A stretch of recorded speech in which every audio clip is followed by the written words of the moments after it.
Hello student, मैं रश्मि आज आपको 9th क्लास की सोशल स्टडी का फर्स्ट चैप्टर पढ़ाऊंगी। आज हम फ्रांसीसी क्रांति में पार्ट सेकंड के बारे में पढ़ेंगे। पार्ट फर्स्ट में हमने फ्रांसीसी क्रांति की पृष्ठभूमि, क्रांति के कारणों के बारे में पढ़ा था।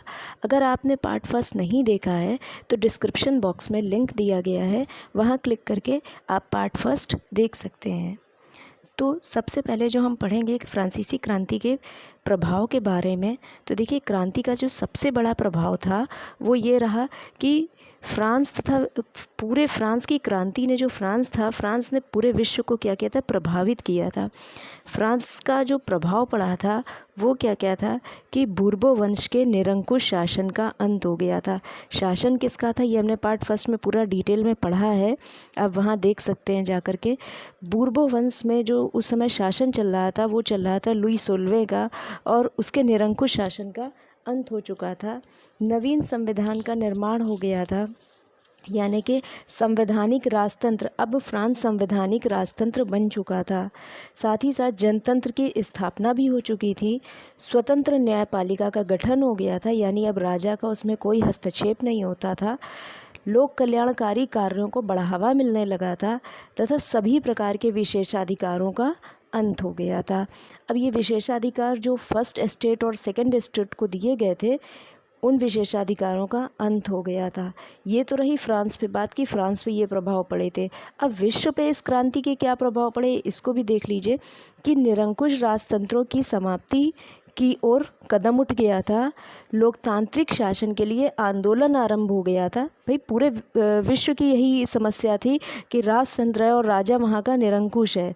पूरे विश्व की, समस्त यूरोप की यही समस्या थी। तो लोकतंत्र शासन के लिए आंदोलन प्रारंभ हो गया था। धर्मनिरपेक्ष राज्य की अवधारणा को बल मिलने लगा था, यानी धर्मनिरपेक्ष से मतलब है कि कोई भी एक धर्म को लेकर के कोई व्यक्ति विशेष, कोई धर्म विशेष बात ना हो, तो धर्मनिरपेक्ष राज्य की अवधारणा पर बल हो गया था। स्वतंत्रता, समानता और बंधुत्व की संकल्पना का विस्तार मिलने लगा था, यानी सभी मनुष्य समान हैं, सभी मनुष्य स्वतंत्र हैं, तो इसकी भावना को बल मिलने लगा था। सार्वभौम वयस्क मताधिकार को प्रोत्साहन मिलने लगा था। पहले मताधिकार नहीं होता था, लेकिन इस जब से फ्रांसीसी क्रांति हुई उस और संवैधानिक राजतंत्र की स्थापना हो गई, तो इसके बाद से सार्वभौमिक जो वयस्क मताधिकार था उसको प्रोत्साहन मिलने लगा था।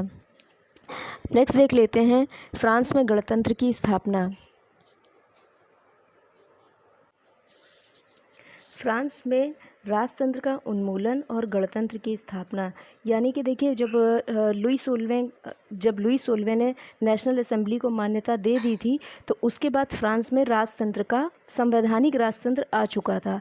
लेकिन इसके बाद गणतंत्र की स्थापना के बारे में लोग सोचने लगे, तो लुई 16वें ने घटनाओं को नियंत्रित करने के लिए, यानी जो कुछ भी हो चुका था उसको नियंत्रित वापस अपने कंट्रोल में लेने के लिए अन्य देशों के साथ योजनाएं बनाने लगे थे। जब नेशनल असेंबली को ये बातें पता चली तो उन्होंने भी योजनाएं बना रहे थे। जो लुई 16वां वो प्रशा और ऑस्ट्रिया के साथ मिलकर के बना रहे थे, लेकिन जब नेशनल असेंबली को पता चला तो उन्होंने प्रशा और ऑस्ट्रिया के विरुद्ध युद्ध का प्रस्ताव पारित कर दिया। जैकोबिन क्लब की स्थापना भी हो गई। अब ये जैकोबिन क्लब का क्या था, जैकोबिन क्लब को समझ लेते हैं। देखिए, जैकोबिन क्लब, फ्रांस ने जब घोषणा की थी कि राजतंत्र से अपने देश को मुक्त कराने के बाद समस्त यूरोप को मुक्त कराएंगे। फ्रांसीसी क्रांति इसीलिए तो हुई थी ना कि राजतंत्र से अपने देश को मुक्त कराया जाए। लेकिन वो जैकोबिन क्लब जो था उसने ये कहा था कि हम समस्त यूरोप को इससे मुक्त कराएंगे, राजतंत्र से। और इसमें जो थे लोग थे वो कौन थे कि उसमें जो लोग होते थे वो यूरोपीय छात्र होते थे और मध्यम वर्ग के लोग होते थे। इन्होंने ही मिलकर जैकोबिन क्लब की स्थापना की थी। और ये जो थे फ्रेंच नेता थे, ये फ्रेंच सेनाएं जो थीं, इसको जो यूरोप के लोग थे, यूरोप के लोग अपने देश में प्रवेश कराने में मदद करते थे, इसलिए क्योंकि ये जैकोबिन क्लब उन्हें स्वतंत्रता दिलाने वाला था। अपने देश को स्वतंत्रता दिलाने के साथ समस्त यूरोप को स्वतंत्रता दिलाने वाला दल था। इसे 100 कुलौद भी कहते थे। इनकी जो निशानी थी, ये लाल रंग की टोपी पहनते थे जो कि स्वतंत्रता की प्रतीक थी। और जब इतना सब कुछ घटित हो गया तब क्या हुआ कि 21 सितंबर 1792 को राजतंत्र का अंत हो गया और गणतंत्र की स्थापना हो गई। यानी इन्होंने गणतंत्र लाने में बहुत मेहनत की थी। सारी जो लुई सोल्वे ने मिल गए थे प्रशा और ऑस्ट्रिया के देशों के साथ, उनको भी इन्होंने प्रस्ताव भेजा युद्ध का और पराजित भी किया। अंततः 21 सितंबर 1792 को राजतंत्र का अंत हो गया और गणतंत्र की स्थापना हो गई। अब देखिए, ये जो था राजतंत्र का अंत होने के साथ ही क्या हुआ कि ये जो फांसी थी इसमें लुई सोल्वे को और मैरी एंटोइनेट को दे दी गई, क्योंकि वो लोग हार चुके थे। तो लुई सोल्वे और मैरी एंटोइनेट को फांसी दे दी गई थी और बाकी अन्य लोगों को जो भी दोषी पाए गए न्यायालय में, उनको गिलोटिन पर चढ़ाया गया। अब स्टूडेंट्स, इसमें हम ये देख लेते हैं कि गिलोटिन क्या था। गिलोटिन का स्वरूप है, इस तरीके का होता था। ऊपर एक ब्लेड लगी होती थी। ये एक मशीन होती थी जिसमें ऊपर एक ब्लेड लगी होती थी और इसमें इंसान का सर रख के ये ब्लेड गिरा दी जाती थी और उसका सर कट जाता था। इस मशीन को गिलोटिन मशीन कहते हैं। और ये जो थे, ये फ्रांस के सम्राट लुई सोलवा और उनकी पत्नी मैरी एंटोइनेट थी। इन्हें फांसी दी गई थी उसी समय और इनकी फांसी के साथ ही राजतंत्र का अंत हो गया था और गणतंत्र की स्थापना हो गई थी। तो आशा करती हूँ आपको ये सारे क्वेश्चंस के आंसर मिल गए होंगे। अब नेक्स्ट देख लेते हैं। नेक्स्ट आता है महिला आंदोलन। अब देखिए, फ्रांस में महिलाओं की क्या सिचुएशन रही थी, महिला आंदोलन को समझ लेते हैं। देखिए क्या हुआ था कि जब फ्रांस में क्रांति हुई थी तो महिलाओं ने भी बढ़ चढ़कर उसमें हिस्सा लिया था और क्रांति के साथ ही महिलाओं ने भी काफ़ी आंदोलन किया था, लेकिन उनकी स्थिति में कोई बहुत ज़्यादा सुधार उस समय फ्रांस में नहीं आया था।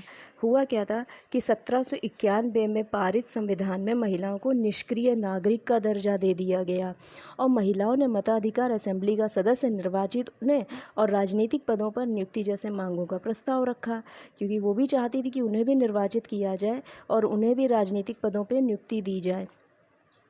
उन्हें बस वैसे ही सहानुभूति करके कि विचार करेंगे ऐसे कह के बात कर ली जाती थी कि बस आगे के लिए ऐसे ही आश्वासन दे दिया जाता था, लेकिन कोई सुधार एक्चुअल में हो नहीं रहा था जो राजनीतिक सुधार होना चाहिए। तो महिलाओं की स्थिति में सुधार आया। कौन सा? सामाजिक सुधार। सरकारी विद्यालयों की स्थापना हो गई, लड़कियों के लिए स्कूली शिक्षा अनिवार्य कर दी गई और अब जो है लड़कियों का विवाह जो था वो उनके पिता उनकी मर्ज़ी से ही कर सकते थे, बिना मर्जी के उनका विवाह नहीं किया जा सकता था। सुधार और प्रतिबंधों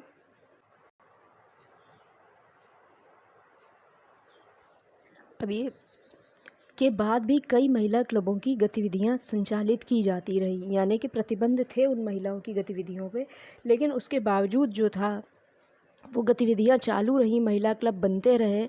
तो इससे कई महिलाओं को मृत्युदंड दिया गया, गिरफ्तार भी किया गया था।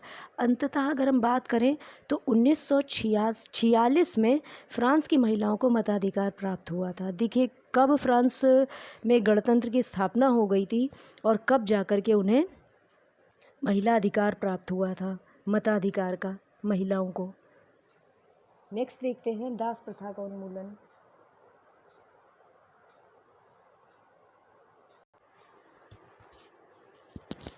दास प्रथा का उन्मूलन, इसमें जो है देखते हैं हम कि जब दास थे, यूरोपियंस की अगर हम बात करें तो कई सारे विश्व के कई सारे देशों में इन्होंने उपनिवेश स्थापित किया था। इनका औपनिवेशिक साम्राज्य था, भारत में भी था, भारत में ब्रिटेन का था औपनिवेशिक साम्राज्य।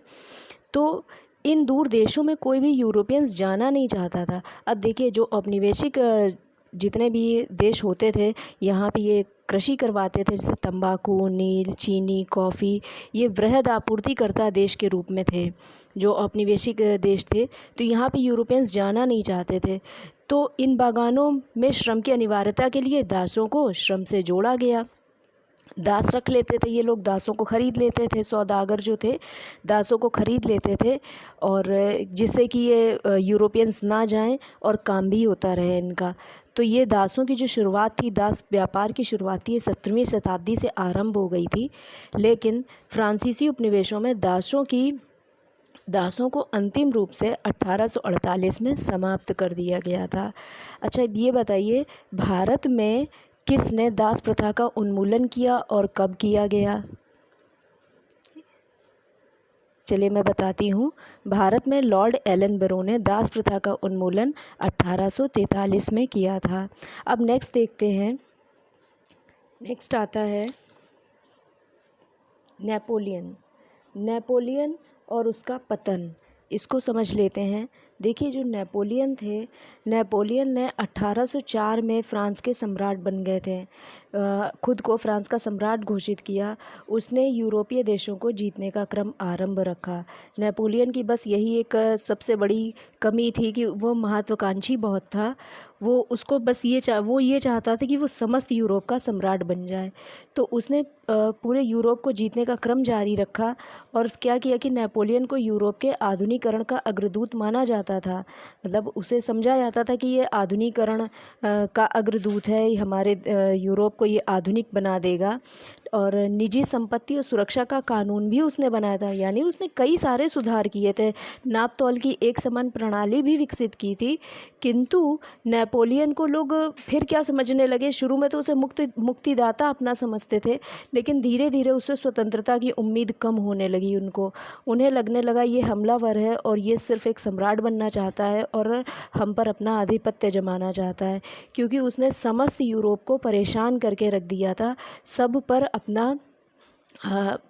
अपना जो है आधिपत्य जमाना चाहता था समस्त यूरोप पे। तो संयुक्त सेनाओं ने ऑस्ट्रिया, प्रशा और रशिया, इन लोगों ने मिल करके उसको हरा दिया। और हरा करके उसे जो है एक लिप्जिन का युद्ध था, उसमें उसको हरा दिया। और हराने के बाद क्या किया, उसे एल्बा द्वीप भेज दिया गया। एल्बा द्वीप ने जब उसे 1814 में उसको एल्बा द्वीप भेज दिया गया, तो वो वहाँ भी गया, हारने के बाद भी वहाँ गया और वहाँ जा कर के उसने अपने को स्वतंत्र शासक घोषित कर दिया। जब मित्र राष्ट्रों को ये पता चला, मित्र राष्ट्र में प्रशा, रूस, ऑस्ट्रिया ही थे, जब उन्हें ये पता चला कि ये ऐसा कर रहा है, इसने अपने को फिर से स्वतंत्र राष्ट्र घोषित कर दिया है, तो उन्होंने फिर उसे 1815 में, यानी कि ठीक साल भर बाद, वाटरलू के युद्ध में उसे हरा दिया। और हराने के बाद जो है उसको क्या किया कि सेंट हेलेना का कारावास दे दिया। जब उसे सेंट हेलेना भेज दिया गया तो 52 वर्ष की अवस्था में उसकी मृत्यु हो गई। तो ये उसके पतन के कारण थे, यानी उत्थान भी उसका तेज़ी से हुआ और पतन भी उतनी ही तेज़ी से हो गया। उसके पतन के कई सारे कारण थे। नेपोलियन का ये उत्थान और पतन का एक डिटेल में वीडियो हम लोग नेक्स्ट वीडियो में देखेंगे। और अभी का ये जो पार्ट सेकंड है ये फिनिश हो चुका है। तो इसमें हमने क्या क्या देखा, इसमें हमने देखा फ्रांसीसी क्रांति के प्रभाव, गणतंत्र की स्थापना और महिला आंदोलन, दास प्रथा का उन्मूलन और नेपोलियन का उत्थान व पतन। तो इसी के साथ ही हमारा पार्ट सेकंड भी समाप्त हुआ और 9th क्लास का फर्स्ट चैप्टर फ्रांसीसी क्रांति यहीं पे ये समाप्त हो जाता है। हाँ, इससे रिलेटेड कुछ क्वेश्चंस आंसर हैं, उनका वीडियो भी दिया गया है, उसको आप डिस्क्रिप्शन बॉक्स से लिंक ले सकते हैं और उन क्वेश्चंस को आप उसका आंसर करिएगा। देखिए आपको इस वीडियो से कितना आया। अभी तक के लिए बस इतना ही। और अगर आप वीडियो का नेक्स्ट पार्ट देखना चाहते हैं, यानी कि सेकंड लेसन देखना चाहते हैं, तो आप चैनल को सब्सक्राइब कर लीजिए, बेल आइकन को क्लिक कीजिए ताकि आपको नोटिफिकेशन मिल सके नेक्स्ट वीडियो का। अभी तक के लिए इतना ही। Thank you so much.